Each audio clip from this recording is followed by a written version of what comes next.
தமிழ் கதைகள் நீதிக்கதைகள் 3 புதிர். ஒரு ஊரில் 2 சகோதரர்கள் இருந்தனர். அவர்களில் ஒருவன் பரம ஏழை, மற்றொருவன் பணக்காரன். பணக்காரனிடம் அவன் தம்பியாகிய ஏழை ஒரு பசுவை கேட்டான். அண்ணன் பசுவை கொடுப்பதற்கு முன், என் நிலத்தில் நீ தினமும் வந்து ஓராண்டு உழைக்க வேண்டும் என்றான். அவனும் ஒத்துக்கொண்டான். பசுவை வாங்கிக் கொண்ட இளையவன் தான் ஒத்துக்கொண்டது போல் அண்ணன் நிலத்தில் ஓராண்டு முழுவதும் உழைத்தான். ஓராண்டு முடிந்தது. தம்பி அண்ணனிடம் வேலைக்குச் செல்லவில்லை. மறுநாளே பசுவை திருப்பிக் கேட்டான் அண்ணன். ஓராண்டு உன் நிலத்தில் உழைத்தேன் அல்லவா, பசு எனக்குத்தான் என்றான். மூத்தவன், ஓராண்டு காலம் நீ என் பசுவிடம் பால் கறந்து பலனை அனுபவித்தாயல்லவா, அதனால் இரண்டிற்கும் சரியாகிவிட்டது என்றான். இருவருக்கும் வாக்குவாதம் ஏற்பட்டது. இருவரும் ஒரு பிரபுவிடம் சென்றனர். வழக்கை விசாரித்த பிரபு அவர்கள் இருவருக்கும் 3 புதிர்களைக் கொடுத்து, இதற்கு சரியான பதில்களை யார் சொல்கிறீர்களோ அவர்களுக்குத்தான் பசு என்று கூடி புதிரைச் சொன்னார். முதல் புதிர், மனிதனுடைய வயிற்றை நிரப்புவது எது?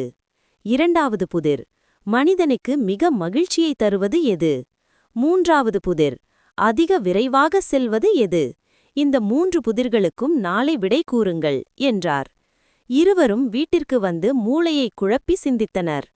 மறுநாள் காலை பிரபுவை சந்தித்தனர்.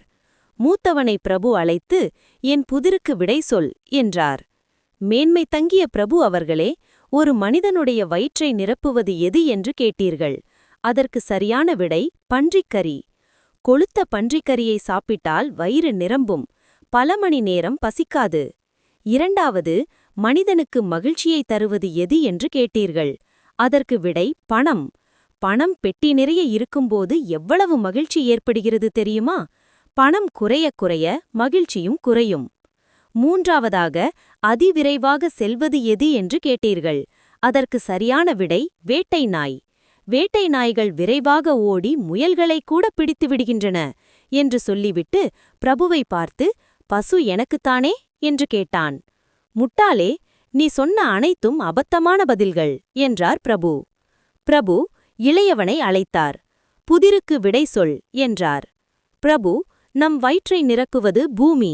பூமி தாயிடம்தான் நாம் உண்ணும் தானியங்களும் கிழங்குகளும் கிடைக்கின்றன. அந்த உணவால்தான் விலங்குகளும் பறவைகளும் வாழ்கின்றன. இரண்டாவதாக, ஒரு மனிதனுக்கு அதிக மகிழ்ச்சி தருவது தூக்கம். தூக்கத்திற்காக விலை உயர்ந்த செல்வத்தையும் மனிதன் விட்டுவிடுவான். மூன்றாவது, அதிவிரைவாது செல்வது நமது சிந்தனை ஓட்டம். அது நாம் விரும்பியபோது விரும்பிய இடத்தில் கொண்டு போய்ச் சேர்க்கும். இவையே சரியான விடைகள். இந்த பசு உனக்கே என்று சொல்லி பசுவை இளையவனுக்கு கொடுத்தார். நீதி: அறிவால் அனைத்தையும் வெல்ல முடியும். மேலும் இதுபோன்ற கதைகளைக் கேட்க சேனலை சப்ஸ்கிரைப் செய்யவும்.